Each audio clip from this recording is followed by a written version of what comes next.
one thing that I've taken away from this episode is that tax is a super complicated topic, and you absolutely need a tax attorney.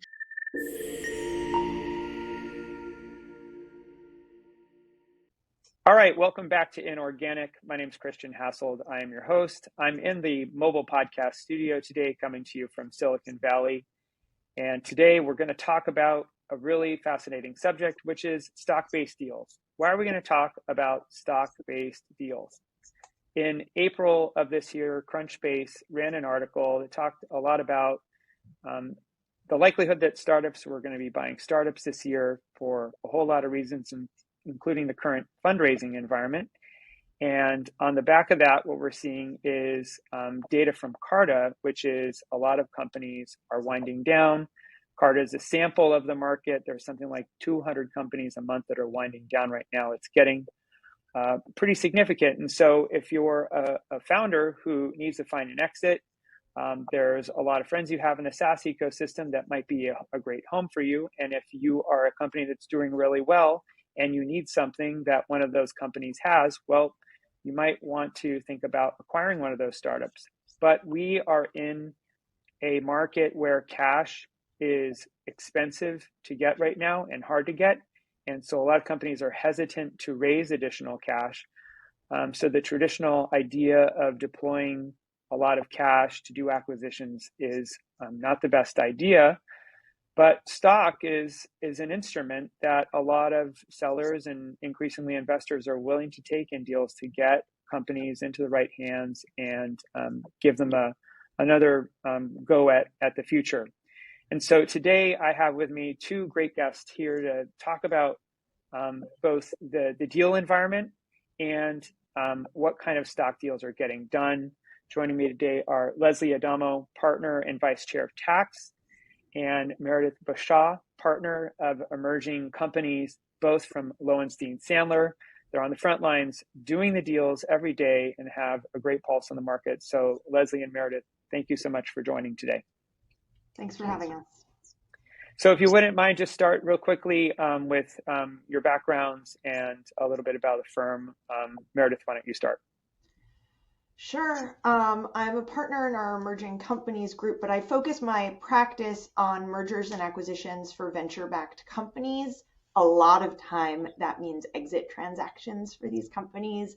But this year we are seeing startups buying startups. So we definitely wear both hats there. We also sometimes represent investors in venture-backed companies in connection with M&A exits. And in doing this, I work very closely with my partner, Lesley, because tax structure is really key in these deals. Hi, Lesley Adamo. I'm a partner in our tax group. I'm a real business tax lawyer, so I work a lot with our venture capital clients, our founders and startups. I work with our private equity group on M&A transactions there as well. I also work with bankruptcy, fund formation, I work with derivatives, etc. Lowenstein is a full service firm, so we have about 350 attorneys across 5 offices, and we do have a very large ECVC practice, which is where Meredith sits, and I think is going to be the focus today of our conversation. Yep. Thank you so much for the background. And again, welcome. I really appreciate you guys taking time to come on to the pod and to speak to this audience. As my listeners know, there's a lot out there about M&A in public companies and large companies, but there's not a lot of dialogue out there about M&A in companies that are under $100 million in ARR. So today we're really talking about how do you get a deal done if the acquirer is 50 million in ARR and the acquired is 5 million in ARR, and you're trying to do a creative deal, how do you get those deals done? So we're going to do that today. I think to start, just foundation, we should talk about, what are the kinds of deals that you would do, meaning structure. So maybe if we could start, Meredith, with just laying that foundation for the audience. Sure. So when you talk about stock deals, I think what you really want to talk about, Christian, today is deals with stock consideration. But before we even get there, we have to think about what are you selling? And the options are you can sell all your assets, or you can actually sell the equity of your company. And that could look like a merger structure, or it might look like an equity sale, a stock purchase, for example. There are a few things to think about there, but there's one big tax driver, which is if you are a C Corp, which Lesley can talk about a little bit more, and if you have venture backing, you probably are, an asset deal is going to be tax inefficient. So I always like to tell companies looking to sell, you need to understand the structure you're selling in before you have a handshake with the buyer. It will directly impact value. There are other things that are different, but Lesley, should I pause there for you for a second? Yeah, absolutely. So generally, startups, especially venture-backed startups, are formed as C corporations for a variety of reasons.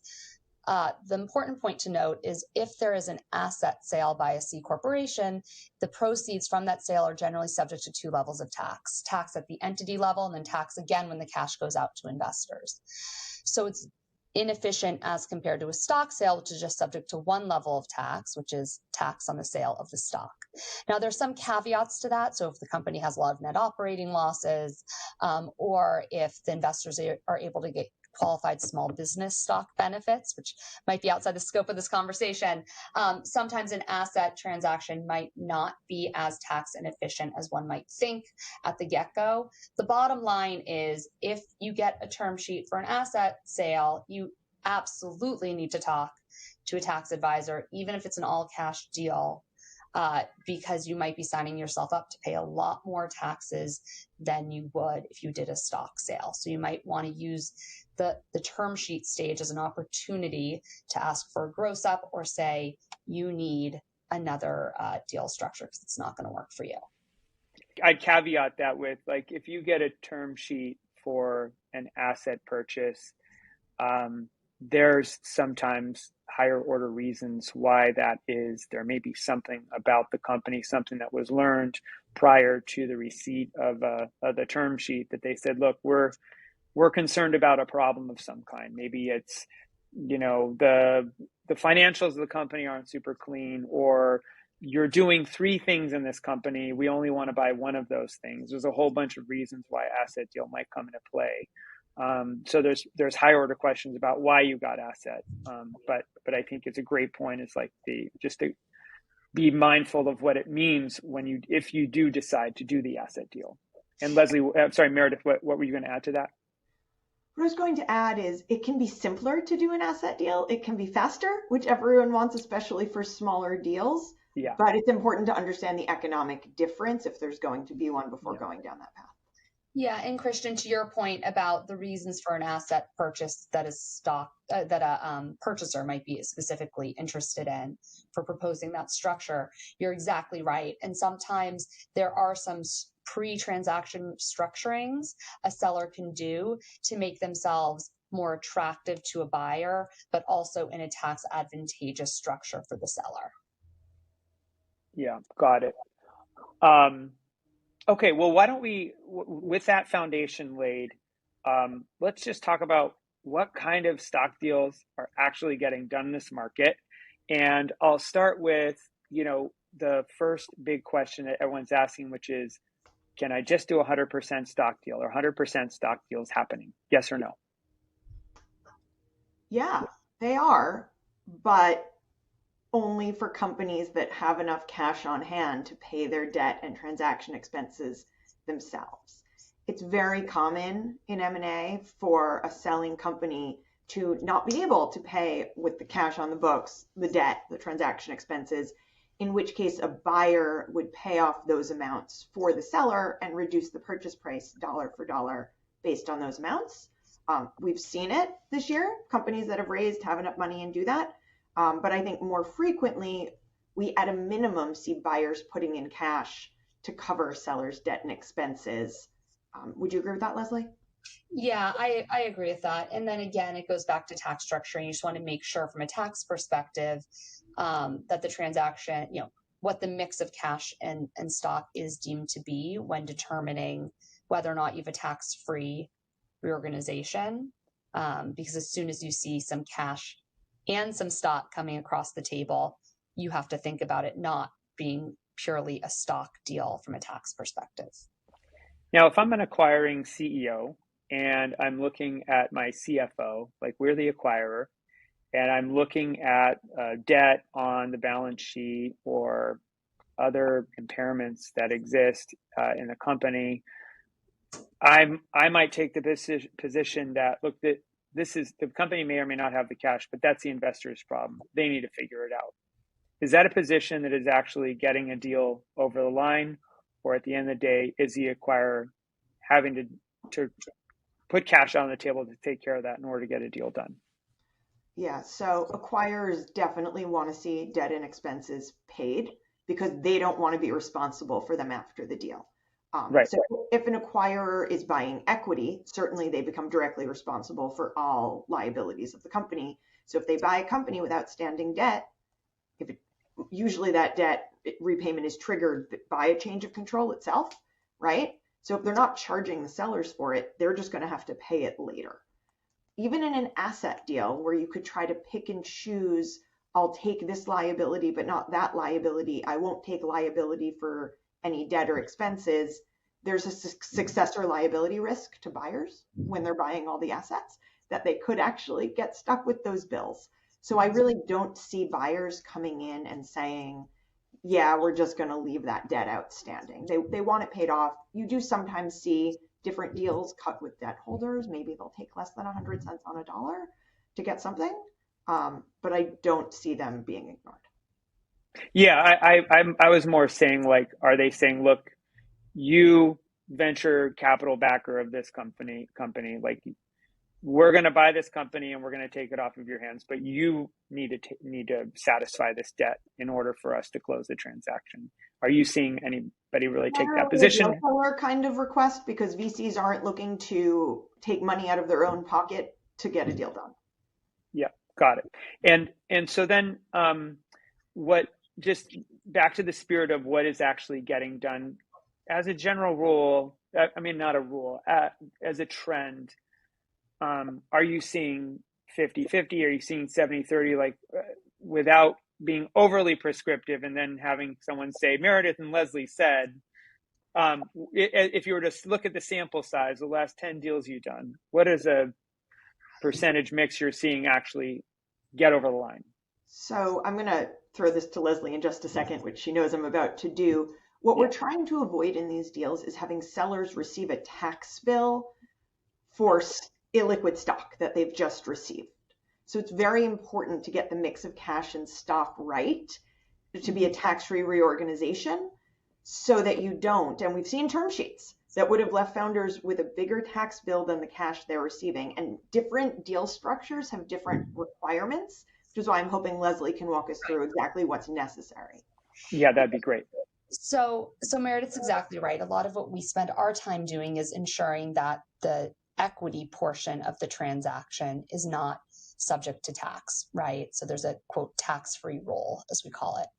Depending on the deal structure, this can range from needing anywhere between 40% to 80% at least stock consideration.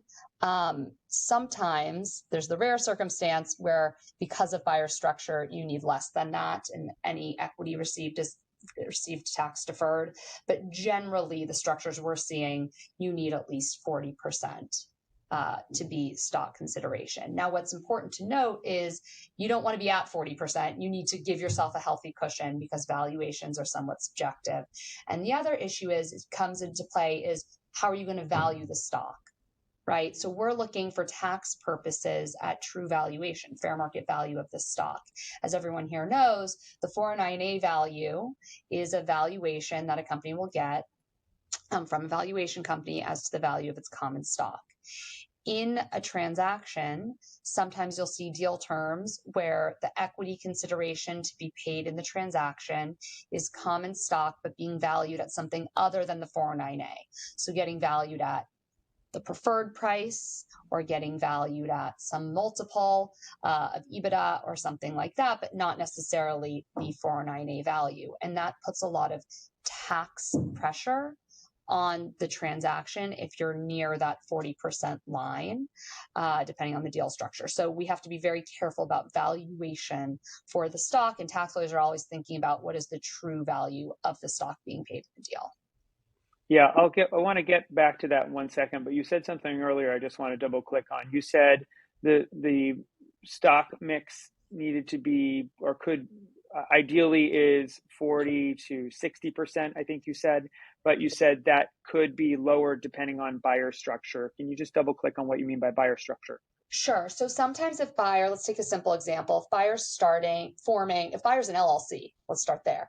If buyer's an LLC taxed as a partnership, it could be the case that any equity contributed into buyer's structure can be received for buyer equity in the LLC could be received tax-free because there's not like an ownership threshold by contributing owners.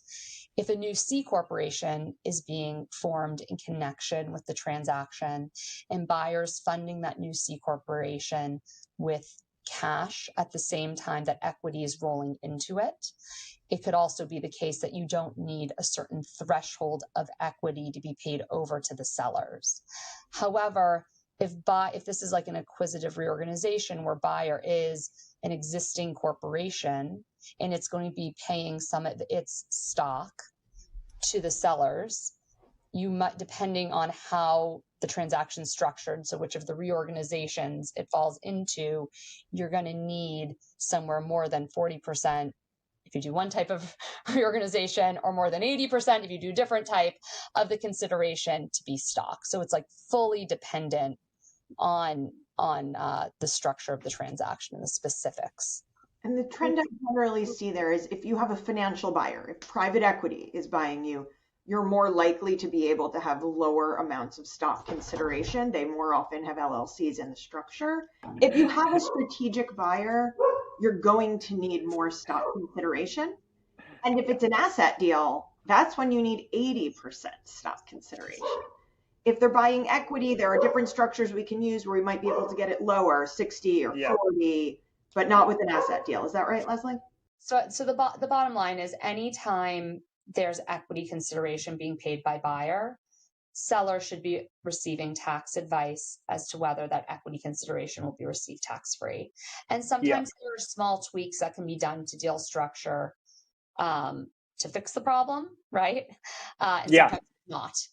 And where there's not, that's where the tougher conversations come in. But the issue that we see often is sellers are not always getting tax advice at the term sheet stage. And it's really hard to, after a term sheet has been signed, to then later introduce these issues. And I'd say for buyer, and we represent buyer, whenever they're trying to propose any equity consideration being paid, we try to issue spot this for the seller ahead of time as well and point it out to the buyer, because it becomes a issue for the entire deal, right? If seller's not receiving their equity tax deferred. So I actually want to double click here for a second and just kind of talk to the listeners.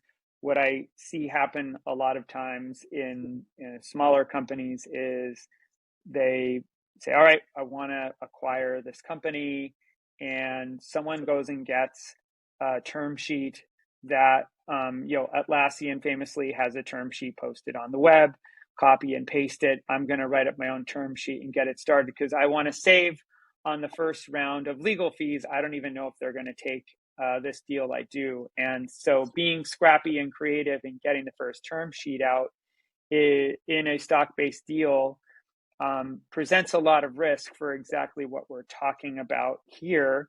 And then the second point is that, one thing you want to do if you're really trying to solve, getting ahead of, are there going to be points of rub where there's going to be a disconnect between the buyer and the seller? The right thing to do is if you want to preempt the lawyer, is actually get the investors to talk to one another, because the investors usually know the kinds of structures that can be done, and they can be a good sniff test before you take it to lawyer. Now, if you're going to go from term sheet that you're actually going to want to execute, you should absolutely bring it to counsel, and transactional counsel versus a business lawyer. But my question for you, Lesley and Meredith, is it's my experience that M&A counsel typically does understand these tax issues. So can we count on them to bring in tax counsel, or do we as the buyer or the seller need to say, hey, thanks for all this, but will you please actually bring someone from tax on the line? I just want to make sure this is going to work. What's your advice? So I would just say at a firm that's full service, like a bigger firm, the M&A lawyers are always working with the tax lawyers, and we're always looking, they're always bringing it to the tax group. So if Meredith's reviewing a term sheet and it has equity consideration, she's never not speaking to one of her tax partners about the term sheet. There's someone's eyes always on it. We can't speak to what happens at other firms. And if you're certainly at a smaller firm where you're not sure whether or not they have tax counsel there, because it's not the case that every smaller firm does, you might want to specifically ask the question. I agree with that. If you're not using a full service firm, you need to be asking the question. Also, if you're in the habit, even at a larger firm, of interacting day to day with a more junior associate, which is often a very good idea for younger companies, just to flag, hey, this is when, please bring partner in for me. You need senior level advice here, and you need tax advice. And just like a total plug for tax lawyers, it doesn't take us a long time to review a term sheet to spot these issues. We are all very familiar with these term sheets and the issues presented. So, just having a tax lawyer's eyes at the term sheet stage on the term sheet, I'd say is wise, because it's not super expensive and it could save you obviously tons of money down the line. All right, good double click there. I want to go back now to the stock conversation. One element of the stock conversation is, let's say that you're doing a transaction where some portion of the tender is preferred and some portion of the tender is common. And the common is intended to be used to create an option pool for the employees. The first question I have is, can I just give common to the acquired's employee base, or do I need to do something else?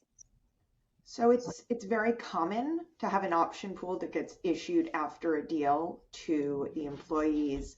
That is not going to be deal consideration. And in fact, anything that only goes to employees rather than all common holders is going to be taxed at ordinary income. It's compensation. That said, we see it all the time in addition to deal consideration, but this comes up a lot, right? If you're talking about options, it's certainly comp then, and it's after the deal, but we get asked all the time, can the earnout only be paid to employees rather than the full cap table? And the answer is, well, if you do that, it's not really a deal earnout anymore. It's consideration. So you get taxed as if it's consideration. Yeah. But the reason why I asked that question, though, is it's like the buyer saying, I want to pay $10 for this company. I'm just going to use a low round number, right? And I want $2 of those dollars to come out of the transaction, the deal consideration, and I want that $2 to be allocated to the common pool, because the common pool is not going to participate in this deal. They're not going to get anything, and I want them to get something, but I don't want to take that out of my pocket after the deal. I want that to be a part of the headline deal amount. So, like, can I then say I will issue ISOs or something as a part of the tender, and those ISOs can then be distributed to the common? Is that a way you can work around it?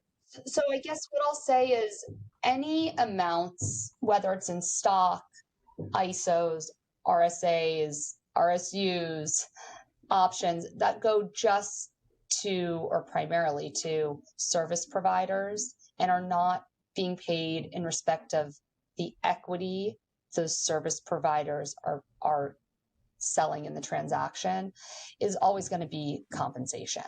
Now, whether or not that compensation is taxed right when the transaction occurs or later on depends on the form of that incentive equity, right? So some things like options are not taxed right away, but they're taxed when they're exercised. right? Just straight up stock that's not subject to vesting restrictions. So unrestricted stocks taxed right away. If it's subject to vesting restrictions, maybe, if you make an 83B election, that accelerates the tax, etc. So then you just have to really think hard about the type of incentive equity being given. And this is another point that often comes up in the term sheet stage is sellers need to very much be aware of any incentive equity that's being issued, the form it takes, the conditions attached to it, and have to think hard about what the tax consequences are going to be and when they should negotiate those terms. Yeah, I mean, the reason why I bring it up is like, if you think about, let's think about a deal where you do a stock heavy deal, which actually works out to be a good deal for whatever reason for the acquired, and all of a sudden, it's a large stock deal, and now some of the common who's been there for a long time is all of a sudden getting stock as consideration, right? So what that means for the audience is awesome to get this stock as consideration, but now you have to pay tax on it. Yeah, if right? The common holders are receiving equity from buyer because it represents value for the equity they hold, that can be received tax-free depending on the structure. The issue is where there's a value shift. So if you just liquidated the company a moment in time before the transaction, let's say all the consideration would go just the preferred because you're not going to clear the preference stack. But you decide in the deal to give something to common because they're really a bunch of founders or other key employees and you want them to feel loved, that's going to be taxable. But if you liquidated the company a moment in time before and the common was actually going to get something in the deal and then they get consideration commensurate with that, that's not a value shift. So that might be able to be received tax-free. Got it. So there's a little bit of extra nuance there. But what I was just going to say was, let's say for some awesome reason that you're actually clearing the preference stack, and now stock consideration is going to the common, right? That is a taxable event, right? Not necessarily, no. That could be tax-free to the common holders if it would be otherwise tax-free because of the deal structure. Okay. That's where we won't have enough stock in the deal. Got it. So that's the trick is you have enough stock in the deal, then you can actually make it tax-free and you can put common in their hands. Now, the acquirer is now going to say, yeah, but I actually want to make sure that these employees are going to be with us post-deal. So now I need to put some more on top and I need to put vesting in place and actually create an option pool. And I might want to put that in the transaction as well. So that might end up being another element of the structure. Is that true? Yeah, what I'll say is let's go back to the example we just gave where everyone's getting money in the deal because the value of this target company is such that everyone get paid if it was just sold for cash on that day. It could be the case that buyer says, okay, everyone's getting, let's say, 85% stock, 15% cash for their equity, right? But the buyer might say, but for those key employees that are receiving equity, their equity is subject to vesting restrictions, even though no one else's is.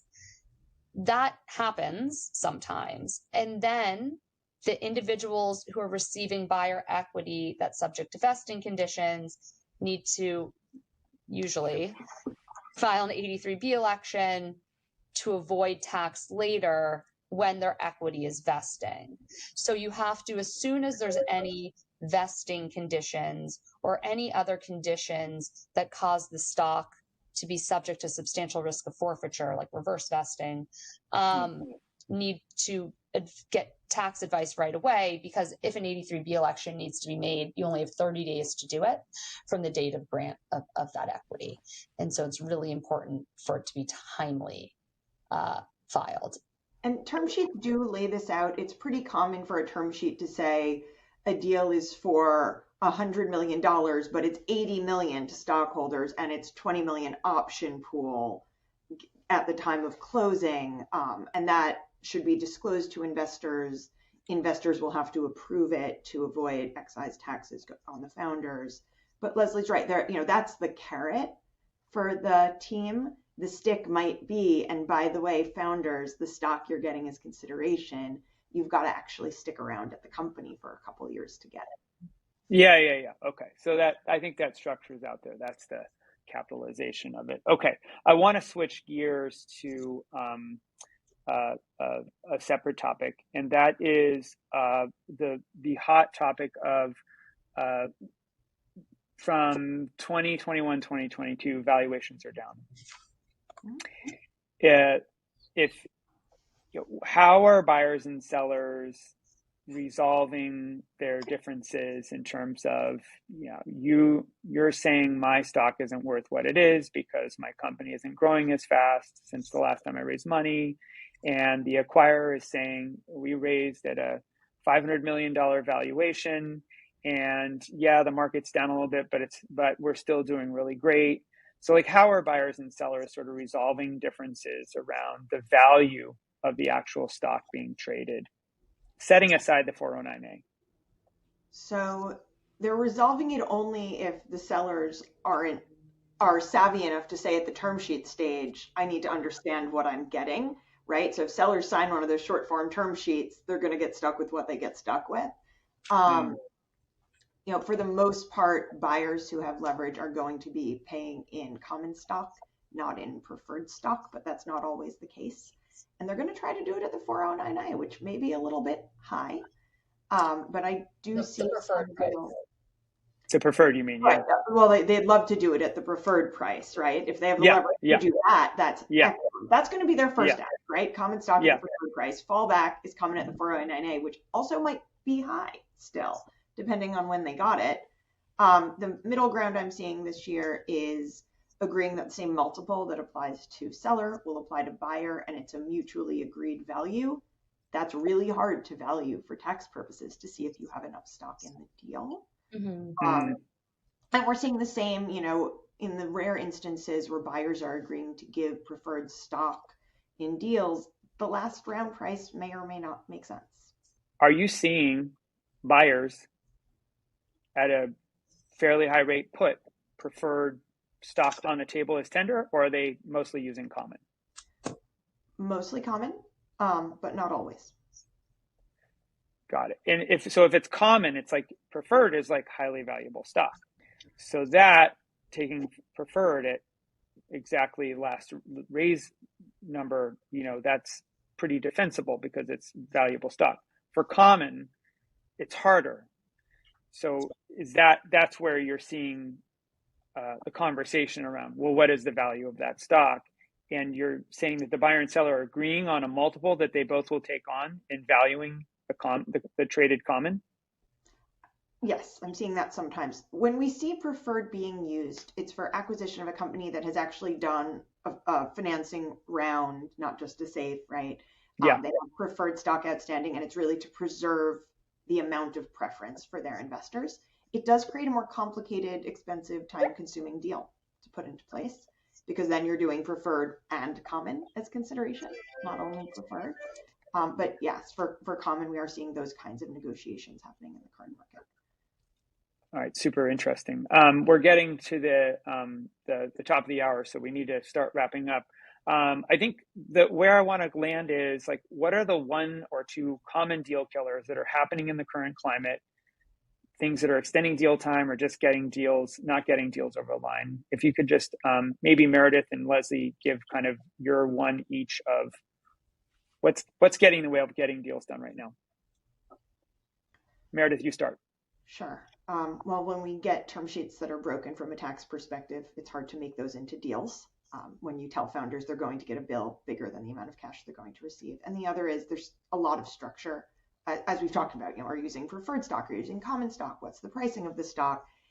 They're just taking a long time to negotiate, sometimes longer than the cash runway that companies have on hand.